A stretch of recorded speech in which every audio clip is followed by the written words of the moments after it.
It is Badgers week. It is time to get after it. Look, I had a lot of confidence coming into this week.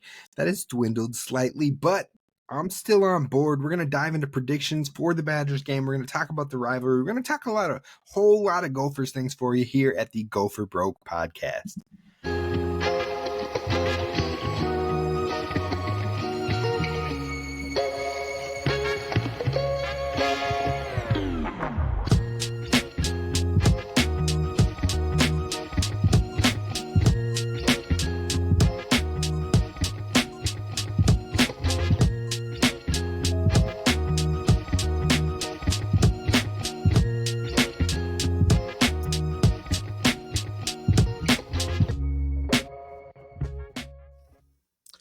What up, y'all? You are listening to the Gopher Broke podcast. It's your boy Kane, Rob, and Tristyn Spann-Ford. I want to hit it off right away with a be sure to hit subscribe over on YouTube. Follow wherever you get your podcast. Leave a 5-star review. We are growing the channel slowly but surely. You know, we had a lot of subscribers over at Lockdown. We left that. It's been weird to see that kind of dwindle because nobody took it over, but we're building this one back up. We're only talking Gophers once a week, but we're doing it right. So be sure to hit subscribe, tell your other Gophers fans about the show, and let's get after it. Now, as we do every single week, Tristyn, I got to ask you, what is your gripe of the week? I'm not going to lie, dog. Clean week. I don't have a gripe. My brother scored an NFL touchdown this week. Yes, sir. I can't complain. I don't have a complaint in the world. Life is good. Yep. I can't blame you on that one. I do have a gripe. I can make up for your lack of gripe this week. I love it. Dog. Look, living in Minnesota, we've been here. We've been doing this. I know you've been here for forever. I've been here for forever. We've known each other since we were wee little lads. But it never changes. The first snowfall, it is like every goddamn Minnesotan has forgotten how to drive in the snow. They've forgotten that precipitation falls from the sky and freezes, and they forget how to do it all. Every single year on the first snowfall, it is the most frustrating thing in Minnesota history. I got to put it out there. Minnesota history, dog. What do you think? You are not wrong. There's two types of drivers on the first snowfall. It's Buddy, who is like this, like the snow is not affecting them at all. Like they don't care. They could care less. They're going 90 miles an hour in the freezing rain because they're fine. They got a truck. They're fine. And that's the person you see in the ditch like 2 miles after they pass you. And then there's the second type of person who's going 5 miles an hour, who literally would be going faster if they just got out of their car and walked. As if they've never seen snow before in their whole life. It's exhausting. It's the same thing every year. It's the only two type of people. And then there's the rational folk. It is the 5%. I will give it the 5%, where you drive normal but adjust. You know, you're not speeding through it all. You're not, usually I say when you're on the highway, the cops will look at you. They say 9 and under, you're fine. 10, you're mine. That's how the cops be on the highway. Well, when the snow hits like that, you don't go up in that 9-10 range. You stay at the actual speed limit, but you don't got to go 40 under or 50 under. Like it's just maddening to me. So if you are just tapping in, just moving to Minnesota, anything like that, look, I'm sorry you had to experience that for the first time. And if you are one of the snowbirds that got out, but you still listen to your Gophers talk, I'm envious. I'm jealous. I feel you. Yep. Good for you. All right. Before we dive into the Big Ten predictions and talking the Northwestern game, don't love it, and then we talk into the Wisconsin preview, I do got to ask you. I want to ask you two things. First off, Max Brosmer, I got to ask about a Vikings fan. You are a Vikings fan. I'm a Packers fan. Maybe we'll get some Wisconsin love from the Badgers fans on here because we have a Packer fan host. Maybe we'll get a little bit of credit on that one. Probably not. But you are a Vikings fan. And I got to know, as a Vikings fan, as a Gophers fan, you're watching your boy J.J. McCarthy just absolutely shit the bed, right? Are you looking forward to maybe Max getting on the field? Are you still sitting on the bandwagon of we drafted JJ with a first-round pick and he's got to do the thing? How are you feeling? Brother, I, first of all, was not like, hell yeah, JJ McCarthy when we drafted him. because I mean, he was good in Michigan. He was good. He was a winner, and that I think are very valuable qualities to have in a quarterback. But I think you also have to throw the ball more than 25 times a game on average, and you're playing against the top competition as well. Like you're surrounded by top competition, yes, but that doesn't really matter when you're also playing against the top competition. So I think that is also important as well. I hope he gets it together. I have a feeling that this coaching staff doesn't really feel that way because every single time he has a bad game, he's just mysteriously hurt. But I think he's like literally it's the year of the soft benching. But I think every single Vikings fan is excited to see what Max can do. I don't think I haven't heard a single person, at least, well, you're in Twitter circles that I don't know, but I've talked the people I've talked to. Let's see what Max has got because it's not necessarily they're excited about Max because he's Max, but they're just ready to move on from JJ. Which I don't necessarily think I'm ready to move on. I don't know if he needs he's played what 7 pro games, but it feels 6 like with 10 interceptions. it seems like you want when you compare him to any Jets quarterback of the last 10 years, I'm kind of like, okay, he's kind of worse than those guys were doing. Like Sam Darnold didn't have games that I can remember were as bad as JJ's games. So I don't know, and I'm not really an apologist when it comes to oh, the offensive line is bad, oh, the offensive line is hurt, because they're all professional athletes and they're good still. So yeah, I'm ready. I'm excited for Max. I cannot wait. See, I found 2 types of Vikings fans. I have found the type that is like, yep, I'm ready to just see somebody else because JJ's looked really bad. And then I've seen the other ones that are like, Max isn't going to do any better. He's an undrafted quarterback who started as a 3rd string. He's going to get demolished. And I'm like, okay, obviously you haven't watched Max Brosmer play football, because I'm not saying he's going to be a star. I'm not saying he's going to be a stud.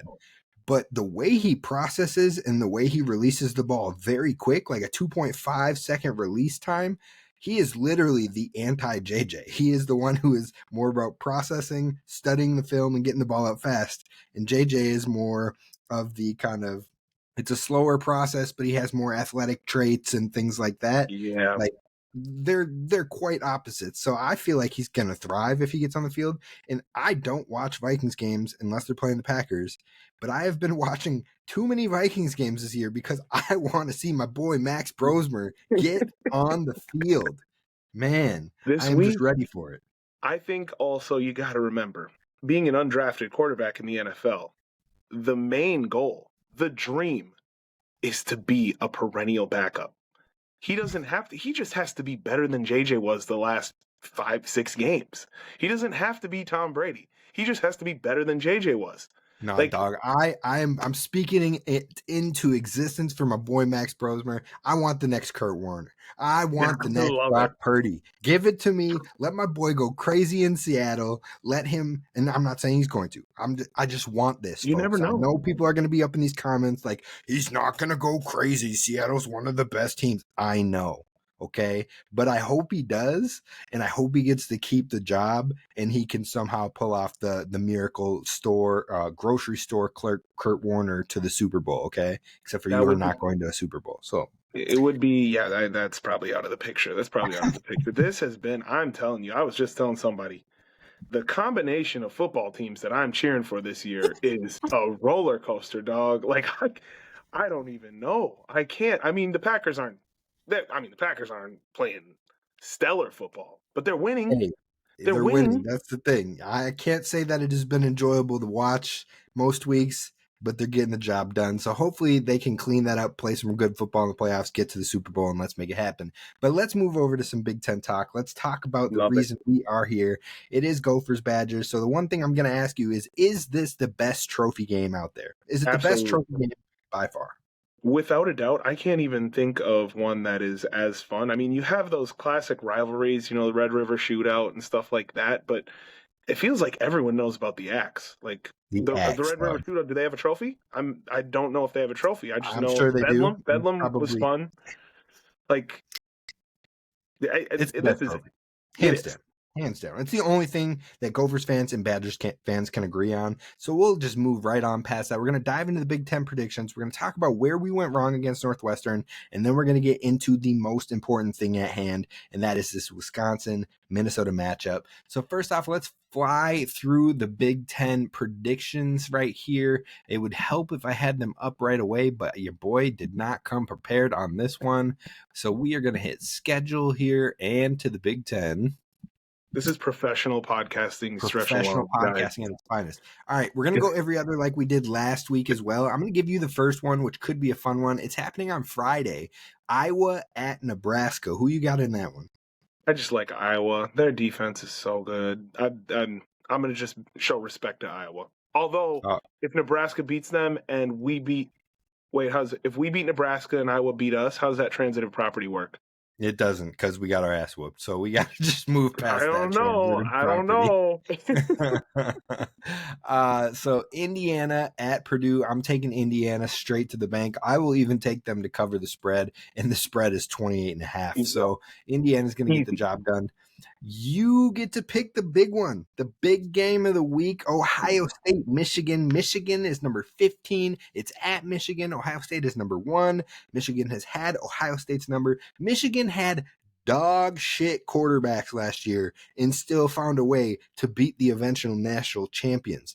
Are they going to pull it off again, or do you got Ohio State clean this one up? Ohio State wins, but Michigan covers. Because I think it's like a 7-point spread. It's 9.5 now. 9.5. Oh, yeah. Michigan covers. All right. Well, our Ohio State fans, all they care about is that dub, so they'll take that one. Yep. I know that, but we got a couple listeners there, so hopefully you'll appreciate Tristyn on that one. Oregon at Washington. At Washington is the big thing here. Washington's home field is crazy. Oregon is a very good team, number 6 in the country, but Washington always has their number for some reason, but I'm not doing it. Oregon's winning this game. They're going to get into the college football playoffs. Next game, you've got Penn State at Rutgers. I kind of like Penn State. I feel like they're kind of getting back on track, and they really like their interim coach. So the guys are playing for someone. So and they might have to hire him because I don't know who they're going to hire. I'm with you 100%. Maryland at Michigan State. I'm going to go with Michigan State on this one. I didn't necessarily find myself saying that. I think both teams have lost. Let's see. Michigan State has lost their last 8 games, and Maryland has lost their last 8 games. They're both on 8-game losing streaks. Both of them are hurting for a dub right now. So knowing that, actually, I'm going to flip my answer. I'm going Maryland. I thought maybe Michigan State had a more recent win, but they don't. And Maryland has a quarterback that I can respect and get down with. So I'm going to go with Maryland winning that one. You got another fun rivalry. UCLA at number 17 USC. Who do you got going? It's USC. It's USC. It's a fun rivalry, but USC is going to win that game. I don't even think UCLA is going to cover. All right, dog. I get the next game, Northwestern at Illinois. And I don't know if it's just because of the disdain of last week or I don't know what is going on, but I'm taking Northwestern. Yeah. Taking Northwestern against Illinois. It could be because I'm bitter, but also Illinois got beat by Wisconsin. And maybe we are going to end up getting beat by Wisconsin. I'm going to regret saying all this, but if you drop that game, I don't believe in you anymore. So Northwestern, I've got you getting the dub on the road, even though they're both in Illinois. That one's tough, but yeah, I'd agree with you. All right, speaking of Northwestern, we're going to talk about what went wrong with Northwestern. I want you to get all of your feelings out there, all of your thoughts out there, because I'm ready to go to town and then turn the page, but I'm going to let you take this one away first. It's the defense. The defense has got to make tackles. Like, we gave up a billion, gazillion, fulfillion yards. Like, literally 500 yards. It's so insane how many yards we gave up. The defense has to make tackles. They got to make plays. Can't get beat deep. Basically, everything a defense is supposed to do, we have to do those things. Like, we have to be better at doing those things because we didn't do any of it well. Yep. I'm with you 100%. My notes. Secondary couldn't stop a nosebleed. Only players on the entire defense with an above average cover grade. Not even a good coverage grade, just above average. Coy Parrish, Aiden Gooseby. Other than that, everyone was average or worse. Giante McMillan and Mike Gerald were very bad. And then you had one defensive drive the entire game that didn't result in points. And you still only lost by 3 because your kicker can't kick. So, like, all of that put together, this should have been a dub. And I think overall you had 12 missed tackles, which isn't the worst they've had this year, sadly. But you only had 7 pressures in the game. That is tied with the lowest amount of pressures in any Gophers game this year. The only other game that had 7 or less pressures is Ohio State. And let me tell you, Northwestern's offensive line is not Ohio State's offensive line. So I don't know what voodoo, what juju, what magic they had going on over at Wrigley Field, but for no holding calls that were really getting thrown or anything like that, I do not understand how this defensive line couldn't get pressure on the quarterback. And Even then go ahead. I was going to say, even with, there was a couple of plays where you see the holding, but like, if you're Anthony Smith, you're getting held every single play by every player who's trying to block you. So you can't even use that as an excuse. Like, you're just not getting home. Yeah. The biggest thing for me, though, is that this coaching staff, man, they have been too stubborn when it comes to change. I feel like Minnesota's coaching staff has been too stuck on the game plan that they had prepping into the week, and then they're not as quick to adjust it in the actual game to what is happening, what is working, what they're seeing. I feel like they're just like, no, we prepped for this. This is going to work eventually. Nah, man. It's time to adjust. And the thing that makes me really sad and upset about that all is because if you think about it, the Gophers' success in PJ Fleck's era, the best years that we've had have been the teams that it was their biggest strength was adjusting in the middle of the game. When we had Kirk Shiraka, when we had Joe Rossi, the year with Corey Heatherman, the biggest changes came in the second half, and that is where the Gophers really either stacked up in the win or they adjusted and came back for the win.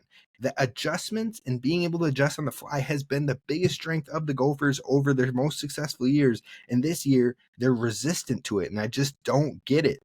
One thing we should have seen more of was Drake Lindsey passing versus Northwestern. He had 30 attempts. He was 67% completion. And him and Javon Tracy were killing Northwestern. But we only got 4 receptions to Javon Tracy and 6 targets overall. Why can every other team we play lean into whoever the hot hand is? We've seen so many no-name receivers burn this Gophers team over the years and get like 12 catches for like 180 yards and a touchdown because the Gophers don't find a way to adjust to that person. But we don't do the same when Javon Tracy is on a heater. Like, I don't get that. Yeah, no, that's what I was going to say. It does feel like, and we kind of talked about it in the post game from Northwestern. It's a lack of trust in the players you have on the field. Like, I know, especially like defensively, like you talk about making these changes, it's almost like the coaches don't trust that something can be put in at halftime. Like, hey, this is going to be too complicated and confuse them. And I don't know if that's truly the case or if it's just them not even giving it a chance to be like, hey, let's try something different. We're doing this now. And they're like, hey, that's going to be too much for these guys. But that can't be the case. Like, these are ball players. Like, You have to be able to be like, okay, I trust you to know that we're switching into this coverage now. Like, the whole second half, we're doing something completely different. We didn't talk about it, but we're doing this. Go be an athlete. So we talk about it in the offense with Drake Lindsey, but that is kind of what it feels like on defense that they're doing. Is just like, okay, well, we're stuck in this spot because we put this in. So, yeah, I feel you. The last thing I'm going to say before we move to Wisconsin is that I need PJ Fleck to stop talking about how we're playing younger players on the field. But then you keep trotting out this man, Marcellus Marshall, into the game. Dog, I went and looked at his PFF grades because in the offensive line, that's the one thing I will look at is offensive line PFF grades big time. This man, I want you to guess what his pass blocking grade was. Now, an average grade is about 60 to 62. I want you to guess what his pass block grade was against Northwestern. 50. 12. It was 12, my guy. And that's not just bad. That is, you should not be on the field. I knew it was going to be lower, but I didn't think it was going to be that comically low. my dog. This isn't a one-time thing. He has played 8 of his 11 games have been below that average 60 to 62. He has had a 45, a 52, a 25, a 41, a 27, a 58, a 15, and a 12. His last 2 games were a 15 and a 12. And yet we have Tony Nelson, we have Brett Carroll, we have all these younger dudes that have multiple years of eligibility. And we're like, nah, let's run this dude out there who has no more eligibility, who isn't improving, who's actually getting progressively worse. But let's keep some of these young guys in the back, but then talk about we got young guys on the field getting game experience. No, get your game experience in there. Go get Brett Carroll out there. Go get Tony Nelson out there. And same thing for the kicker. The kicker, I just can't, my The man. kicker I is a just problem. can't. The kicker's a problem. We got to have Daniel Jackson this week. When your They kicker gotta can't do kick, something. something's wrong. Yeah, he one job, bro. One One job. job. All right, so for me, that loss was really on coaching and the defense, plain and simple. Now, I want to move beyond that embarrassment of a week, but I can't lie. I'm a little nervous about this Wisconsin game, so let's talk about it. What are your feelings heading into this Wisconsin matchup? What do you think the Badgers, what gives you nerves about this Badgers game, and what gives you, hope about this Badgers game? I was feeling so good, and then I bet Illinois and watched most of the game. And that game just happened to me, and I hated that. Every second of it was the worst. It makes me nervous because Wisconsin has had a tough schedule. They had one of the hardest schedules in the nation. They played 6 ranked opponents, 5 ranked opponents. So they have played some competition. Now, what gives me confidence is I think if we can stop the run, we are going to be absolutely fine. Now, again, back to what makes me nervous is the fact that sometimes we can't stop the run. And last week we gave up a lot of yards. So that makes me nervous. But I think if we stop the run, we will be absolutely fine because they don't really have a quarterback. I don't know who's starting. I also remember when we did our Wisconsin preview earlier in the year that Danny O'Neil is who I was hyping up. And that's who I literally told them to put him in. I said, this guy's got some swag to him. Put him in. And so I may have shot us in the foot if he goes off. But I think he might I be don't hurt. think he's playing. You don't have to worry about that one. So Good. Billy Edwards Jr. was a starter and was injured immediately. Danny O'Neil, I think, was next up and also got hurt, I believe. Hunter Simmons came in, and I believe he is no longer starting. And now they're on Carter Smith, who is a true freshman. He's started the last 3 games. His numbers are kind of trash, but they're not really asking him to throw the ball. They're just like, don't turn the ball over. Like he has had... so he started the last 3 games, which 2 of those games are ranked wins. So, I mean, he's doing whatever the team needs. But his first game, 3 of 12 for 8 yards. The game after that, 9 of 15 for 98 yards, 1 touchdown, 1 interception. Sounds like he came in the fourth quarter for both those games. And in the Illinois game, he was 9 of 11 for 75 yards, 0 touchdowns, 0 interceptions. So the man hasn't cracked 100 yards yet. He has rushed for 47 in 1 game, 5 in 1 game, and 19 in 1 game. Again, he's a true freshman. He can use his legs a little bit, but again, he's not someone that's driving any fear into your heart right now. But so I wanted to dive into the numbers. Offensively, Gophers, we already know their offense has been pretty poor. 95th in pass offense, 126th in rush offense, 93rd in scoring offense, and 125th in total offense. And that's of 134 teams. So not great, not good. It's tough. The Badgers have been downright worse in almost every category. Passing offense, they are 131st of 134. Rush offense, they're 113th. So that's the only category they're better than the Gophers in. Scoring offense, they're 133rd of 134. And total offense, they are 133rd of 134. AKA, Danny Collins, I know your seat felt a little warm last week after last week, but God damn it, this is the time to respond. And if you don't, dog, I'm sorry. but it might be time to start packing up or getting ready to go back to the safeties coach, and we need to find a new DC, because this Wisconsin offense might be the worst offense we have played outside of Northwestern State. So we have to find a way to respond in this one. Now, defensively, their defense is solid. 16th in the run defense, 45th in scoring, 37th in total, 84th in pass defense, but they also are 15th in sacks, so they can get the pressure on the quarterback, but they have 6 turnovers on the year, 130th in the nation in turnovers gained. So they don't really turn the ball over, which is nice, but they have a really good run defense. They keep the scoring pretty minimal, and they can get pressure on the quarterback. So but they can't stop the pass. Their secondary is not good. So this is the game where I'm like, PJ, you got to put your damn pride aside. Stop trying to force the run and attack with your quarterback. You say he's one of the best quarterbacks that you've ever had, super smart, super talented. We've seen it all. But you have to let him ball out this game. You have to trust in him. If that means he has to pass the ball 50 damn times, let him pass the ball 50 damn times. Like, we got to make it happen in this one. I 100% agree. We have to the offensive scheme, the game plan they had last week. If they roll that out again, I think we will be very successful. Like that is going to look good. Second half. I want even more passing. I want more. I want more because fine. Darius Taylor is he looks like he's still dinged up, and I'm not trying to run a dinged up Darius Taylor into the 16th best running defense in the nation. Like, let him get involved in the screen game, but let Drake ball. Like, that is my biggest takeaway from this week, is let your quarterback show he is that man, and like, everybody else is preaching it, so show it off. I think my biggest thing is I think the defense is going to be that is more of an issue to me than the offense. Like, that's going to make or break this game. If we can't stop nobody, we saw it last week. We can put up 35 points and still lose, and that's that. I mean, there's nothing you can do about that. So I think the defense, if we don't come up with some stops and get pressure, and this is a great opportunity against this offense to just dial it up, stop the run, and make him throw the ball, and we might come away with some picks. We can turn the ball over.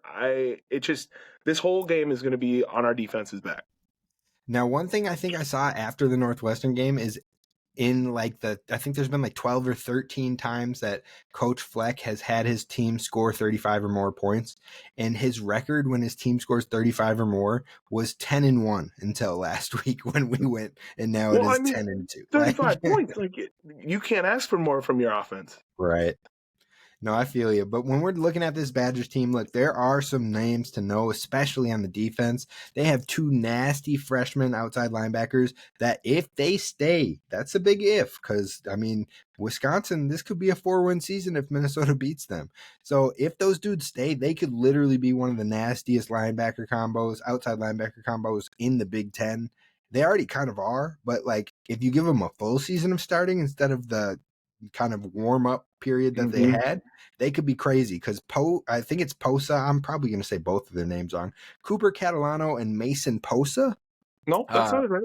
Posa has 49 tackles, 4 sacks, 3 pass breakups, 2 forced fumbles, and Catalano has 46 tackles, 2 sacks, and 1 pass breakup. Again, these dudes kind of got warmed up into it. Like, they've just come alive over the season, and they are 2 of the leading tacklers on the team, some of the leading sack getters on the team, but that's 4 sacks, 2 sacks. Darrell Peterson is another name to know. 31 tackles, 6.5 sacks, 3 pass breakups, 1 forced fumble. Mason Reiger, 31 tackles, 5 sacks, 1 pass breakup. And Ben Barton, who's rock solid on the interior at stuffing the run lanes. Like, their linebackers, their edge rushers, and their interior defensive line, those dudes are tough. Like, Wisconsin's got depth. They've got guys on that inside. The box players is the dangerous part of this team. So again, let's not run Darius Taylor or Fama Ijiboy into the middle of that over and over, thinking we're going to be the one school that can break that.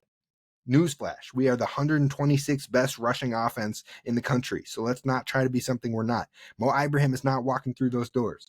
So unfortunately, their secondary is quite possibly the exact opposite of what their box players are. They lost their best player in Preston Zachman after like the third game of the year, and they are the 84th best pass defense. So like, again, I just really hope that the Gophers get out of their own way and throw the ball. You've been seeing growing connection with Javon Tracy. Malachi Coleman just got a big one. We've seen Jalen Smith have big ones. We've seen Lemeki Brockington be secure with the ball. We've seen Jameson Gears get involved. We've seen Darius Taylor get involved. That's 6 weapons right there that I just listed. Let Drake cook. Love it. I couldn't agree with you more. That's literally I have as my little notes here. I have tackle, tackle, tackle, and let it fly. So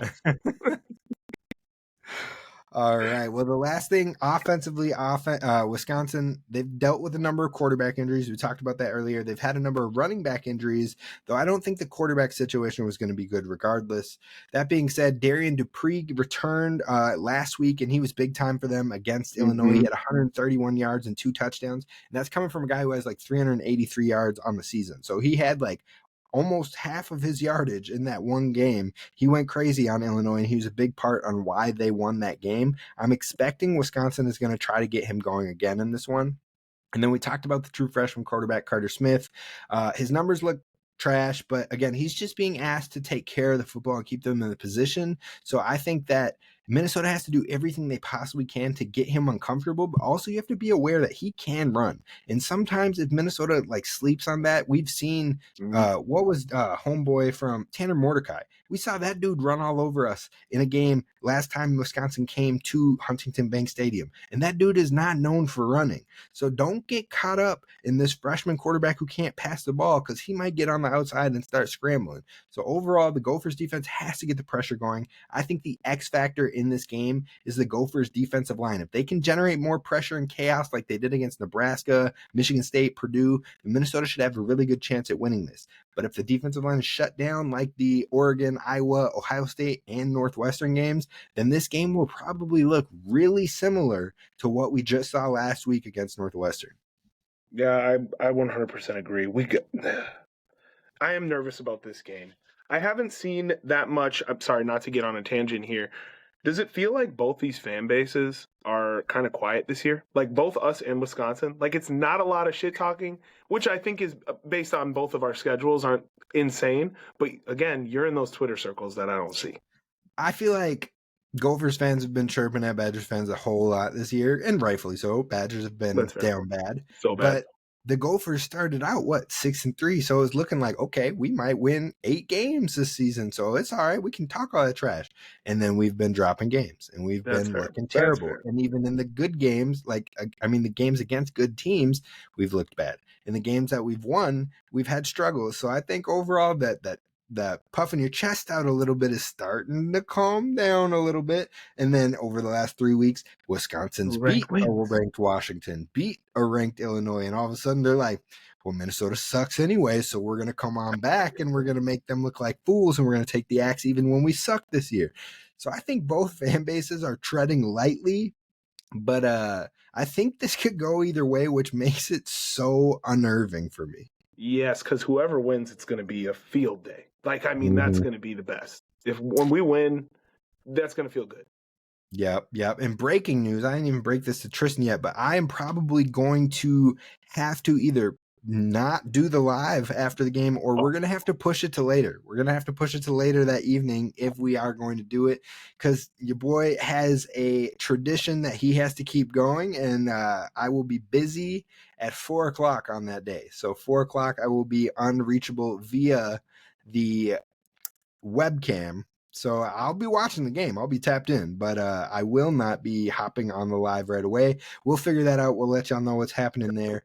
But overall, the keys for this one: let Drake Lindsey play without restrictions from start to finish. Defensive line has to get pressure and play fast, and the defense has to get stops. You can't give up points nearly every possession like you did last week against Northwestern. That's unacceptable, and it's happened against Northwestern. It happened against Oregon. If you do it again against Wisconsin, that's 3 games in a row, and that's fireable offense, plain and simple. Oh, yeah.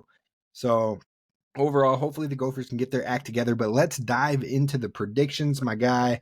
First things first, Drake Lindsey pass yards. I've set the line at 250.5. So if you think he gets above 250, it's the over, or less than 250 is the under. It's the over. He's going to just sling it against these weak-ass corners. I agree. I'm taking the over as well. And I forgot to give you the update. It's been a while since we've had an update. The score right now is Tristyn has 40 points and I have 39 points.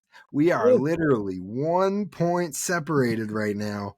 And this is the last regular season week. Now we have the bowl game too, so I'm sure we'll get that one going. But this could be all on the line right here. So we've both got the over, but I wanted to put that in your brain, let you know we've only got a 1 point differential. I've got the Badgers quarterback up next, Carter Smith. His line is at 174.5. 174.5 is the line. Now, he has never passed for over 100 yards, but also the Gophers' pass defense is one of the worst. Yes. And actually, let me walk that back. The Gophers' pass defense, I didn't say this earlier, the Gophers' pass defense is ranked. That can't be right. Let me pull it back up quick, but tell me what you got for Carter Smith. I gotta go with the under. I don't know. I want positive vibes. And I think this defense, if they have had any semblance of coaching, is going to come out firing this week, because that loss is on their back, and I think that they're all going to be, playing their asses off to kind of get that taste out of their mouth. So, and everyone gets up for this game, especially at home. Like that, you have that 12th defender on the field when they're out there. I'm going under. I'm going to sit on it for a second while I explain this to you. The Gophers' pass defense is 76th. So I would have thought it was worse than that by now. It's 76th in the nation. The Badgers' pass defense is 84th in the nation. So for as bad as the Gophers' pass defense has been, the Badgers have been worse. So I think there's going to be a whole lot of passing in this game, and that could be a fun one. I think with that being said, and with the Gophers' struggles in the secondary, 175 yards doesn't feel like a whole lot, but he's never passed for 100. I'm going to take the over. I'm going to take the over just to be separate from you on this one. I think I'm going to regret it, but we'll see. Anyways, next up, Darius Taylor. I've set his rushing yards at 49.5. 49.5. So 50 and up, or anything under 50, I guess. I hate to do this, but I'm going to go under, just barely under, because I want to win the pick, but I think we use him in the passing game this week. Also, I just cannot get myself to get that run out of my head that he had last week where he just was slow. He just looked slow. And so I don't know if he's healthy or not. So I'm going to go under. But yeah, we get him involved in the passing game, but that's not rushing it. So yeah. I'm also going to take the under, more so because Wisconsin's the top 15 team in rush defense, basically. And because, yes, I agree, he looks like he's still kind of fighting through injury. So I'm going to take the under as well. Now, Gophers wide receivers. I'm going to let you pick first on this one. Who do you got leading the team for the Gophers wide receivers? I'm going to pick the man who has played Wisconsin more than any of these receivers, Le'Meke Brockington. All right, I'm going with Javon Tracy, dog. I think Javon Tracy had the first touchdown against Oregon. Javon Tracy had 3 touchdowns against Northwestern. I think that Drake-Javon Tracy connection is building up. Now, I called it at the beginning of the year. I said, I think Javon Tracy is going to be our number 1 wide receiver. It looks like it's starting to come to fruition, and I'm locking it in. Give me Javon Tracy. Mine is just nostalgia-based alone, so that's... All right, what do you got for yardage given up by the Gophers? Man, this is a stressful pick because I am so confident every week. 500 in like the last 3 weeks each. I probably said like they give up 130 to Northwestern and they give up 500. But I mean, this quarterback doesn't throw the ball very much. So I picked the under in his passing yards. I gotta have faith in this defense. This defense has to stand up. Give me 290 yards. I'm gonna go 360. I'm going 360. Okay. I'm going 360. I think it could be more. Dude, we've given up 500 yards in 3 straight games. That's what Over I'm saying. 500 yards in 3 straight We games. have to fix something. Something has to be fixed. We come I don't know, together. This team feels like a team that comes together right at the end when it doesn't matter at all. man. We'll see. We'll see. All right, I've added a new one here on the flip side of it. Yardage given up by the Badgers in this one. That one I will go. I think we throw the ball a lot. I'll go 350 there. I'm going to go 350. All right, so I've got Drake going over 250, but I've got Darius under 50. That's like 300 right there around it. I think Drake might get a 300-yard game this week. So I'm going to go with 375 YOLO. We'll get it going. Okay. All right. First touchdown, I'll let you pick first. I'll take Javon Tracy then. I'm just taking from you. That's fine. I am going to take Darius Taylor. Your second pick. Give me Lemecki. I'm going double wide receiver. It's probably smart when we're both talking about passing the ball a million Yep. times. All right, I'm going to go with Jamison Gears. I feel like that's got to happen eventually, right? So, all right, you already know my answer on this one, so it's down to you. Do the Gophers score on their first drive? I'm ready to get hurt again. Yes, they do. Field goal. Just a field goal. I got to know. It's a no from me, dog, as my guy Randy Jackson would say. All right, do the Gophers get a turnover in this game? If so, how many and who? I think Coy could get a pick this week. I think I feel like you've said it every week. Well, I said last week we were gonna have a Coy game. We kind of had a Coy game, kind of. I mean, he had one big return. And that was about it. But Coy could get a pick this week. It's So not impossible. Yeah, and yeah, just the one. I can't get crazy here. I'm gonna go 2. I'm gonna take Anthony Smith on a fumble. I'm gonna take Zaquan getting a pick. All right, how many sacks and who? I think it's got to be 3 sacks. Anthony Smith gets 2 because he needs a couple more. And give me 1 for Carter Menz. Speaking of Anthony Smith, I saw an article talking about, is there a potential that he could stay? I realize. I don't think so. I mean, Andy Greeter is very reputable. He knows what he's talking about. Apparently, it was brought up in the presser on Wednesday. I haven't gone to a Wednesday presser in forever. I've stopped going to Monday pressers too, just because don't have time between work and whatnot. But apparently, it was asked if he was going to do the senior day stuff, and he said he's not decided on that. And that's kind of what people are leaning into. I don't think that means anything either way. Personally, I think that even if he didn't do the senior day thing, he could probably still go to the draft, or vice versa. Even if he did do it, he could still go to the draft. Like, I don't know. I don't buy it.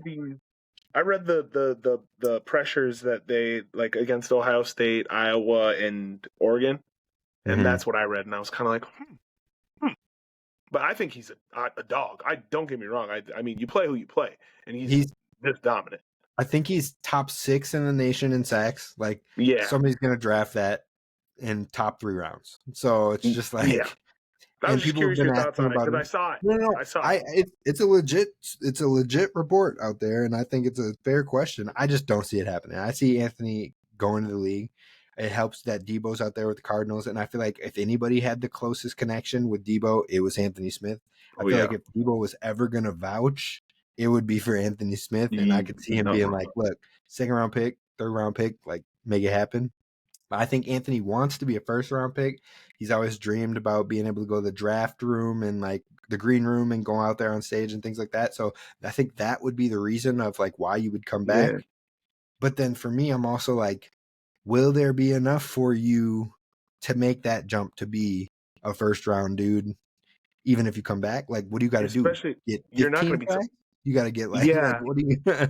Well, and he's not going to be surrounded by. I mean, he's going to have new guys on that D line with him too. So then he's going to Mhm. have to go through those growing pains again. Not to say I wouldn't take Anthony Smith back for another year, but go get your No, I bread, dog. absolutely would. Yeah, I would absolutely take him back. But you're right. Eastern's gone. Jim Logan Redding's gone. The backup behind them and Rushawn Lawrence is gone. That's 3 dudes on the interior, which means if we don't have experience or good bodies on the interior, which are going to be hard to find in the portal, then all of a sudden Anthony's seeing what? Triple teams? He's seeing a chip and a double team? Like, and then those sack numbers are going to come down, and then it's going to be. Whereas if Anthony Smith leaves this year, he's going to stand out at a Senior Bowl. He's going to stand out at a combine. He's going to run good. He's going to lift good. He's athletic. Like his stock will only rise as he gets to those type of things. So I think he's gone.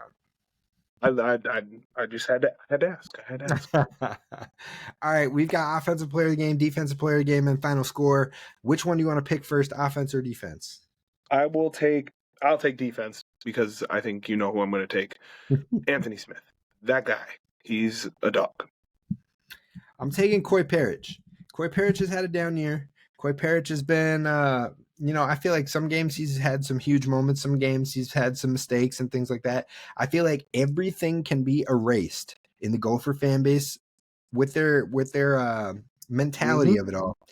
If you ball out against Wisconsin, if you That's all ball I'll out remember. and you get a pick and you get whatever, you get a pick, you get a huge kick return, you get an offensive play that breaks for a 20-yard first down, what have you, everyone will forget a lot of what happened this season. It will be like the Men in Black. They pulled out that silver forget-me-not thing and flashed your ass. You forgot it all. Then you watch Coy ball out against Wisconsin, and that's all you remember. So if he can ball out this week, I think he will be praised even more. And so I got Coy Parrish as my defensive player of the game.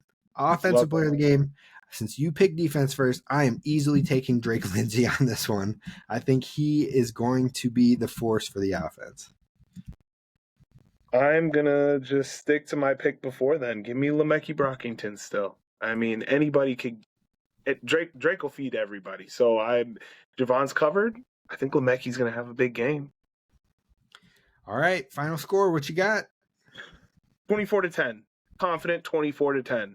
And that last touchdown might be a garbage touchdown. 24-10. I like that. Last touchdown for Minnesota or for Wisconsin? No, for Wisconsin. Whoa, no, Minnesota wins 24-10. We win 24-10. Oh, the last, that 10. I think we're going to play good. I think we're going to play really, really well. I feel good about it. Keep that axe, baby. Keep that axe. That feels like way too much confidence for me. That's still an under. It's still an under. Do you know what the spread is now? It is -1.5. It has shifted very much so. To Wisconsin. Yeah. What did it open at? Like 2.5 for us? I think so. It was 2.5 or 3, something like that. I don't know. Giving us points at home seems dangerous. It smells like a rat. They're giving the Gophers points at home. ESPN has, I don't know if it's just showing. ESPN's app is so weird, dude. It's so hard to tell. Like, it says it opened at like 2.5, 3, and now it is shifted to Minnesota plus 1.5, which is like a 3-point swing. But I don't know when the line would have opened or why it would have swung so far. Gotcha. I was just saying, I was confused. I thought they were saying Danny O'Neal was healthy, but Danny O'Neal is not healthy. So yes, it's still Carter Smith. I am gonna go 24-10. Feels like too big of a leap for me right now, but I'm gonna go. I think it's gonna be higher scoring. Both these defenses. We've talked about the passing game has been weak for both of them, so I think they could be passing a lot like we saw against Northwestern. Give me 70 points against Northwestern, or between us and Northwestern, is just not even close to what I thought was going to happen. Give me 31-24. 31-24 Gophers. I'm not going to pick the Badgers, even if I actually think the Badgers were going to win. I can't do that one. Never. I can pick against the Gophers against some teams, but the Badgers, I just can't do it. Never pick the Badgers. Even if there's a fire. Even if there's a fire, we don't pick the Badgers. Dog, even if we were 0-11 right now, I would pick us somewhere somehow. And that's only against the Badgers. If it was against Iowa or Nebraska or Michigan State or whoever, and we were 0-11, I'd be like, "Yo, we're about to go 0-12." But I hope they feel the same. I hope they feel the same. Another article I saw. If they beat us, they have 5 wins, correct? Mm-hmm. The bowl game situation if you're Wisconsin, do you even want a bowl game with 5 wins? I don't. I mean, I think after last year and missing the bowl game and breaking the streak and I saw Wisconsin fans when they went 5-7 last year saying, "Oh, well, we could get in if not enough teams, whatever," because they wanted to keep the streak. But The now streak that I the could streak is see, but you broken, don't have the streak anymore. I don't right, want it. right. I don't want to see my 5-7 team in a bowl. I don't need a bowl game. If we didn't earn it, I don't want it. Hey, you wanted it a couple years ago. I remember that I'll on hold that streak lockdown. until we end up with 5 wins next year, and I'm like, no, give us a bowl. I think if you get more football, you get more football, especially because they get to see some of their younger players play then at that point. So, I think they would take it. I want to see, though, I think that if the Gophers beat Wisconsin, this will be their lowest win season since 1995. That's older than us. Well, that's older than me. I would have been one. I would have been one. I was about to say, you old. I'm not old. You're old. All right. Well, that's going to do it for us. That is going to wrap it for us. Hopefully the Gophers are walking away with a dub. We will figure out if we can get a postcast going maybe later that night. Otherwise, we will just do a big show following because obviously there won't be another game heading into it. That'll probably be the best bet. But regardless, we appreciate y'all for tapping in, subscribing, listening all season. I can't believe the regular season is wrapped, but we are here after this Badgers game. So let's wrap it on a high note. I'm going to ask you one final question. What is your scale 1 to 10 panic level if Minnesota loses to Wisconsin and finishes 6-6 on a 3-game losing streak? Still not that high. I mean, not panic going into next season because I feel like we're going to start that next season. Even if a loss, we're going to be right where we were at the beginning of this season with a young quarterback, with still a young team surrounding him. I don't think a loss here. I don't think we lose Drake Lindsay. I don't think we lose. I don't think we lose Drake Lindsay. I hope we don't. So I would say my panic meter is still at a 3. I'm not. If we lose this, the season is what the season was. Dog, if we lose this game, my panic meter is going to be at like a 6 or a 7. I'm not going to lie to you. And it's not going to be a 6 or a 7 like, oh my God, we need to blow everything up. But I will be like, we have to make coordinator changes because both sides were too inconsistent. And if we lose this game, it's just going to be because of that type of inconsistency. And like, we can't afford to have that. We're already kind of down when it comes to NIL. We're down when it comes to personnel and things like that. So like, if we're down when it comes to coordinators too, it's just too much. So I would be a little more scared, but I'm hoping we don't have to panic after this. So we'll find out. We'll talk about it. We'll dive into it all next week as well. Oh, yeah. Hit subscribe over on YouTube. We appreciate y'all. And until next time, roll the boat, Sky. You might go Gophers as always. And please don't forget to hit subscribe.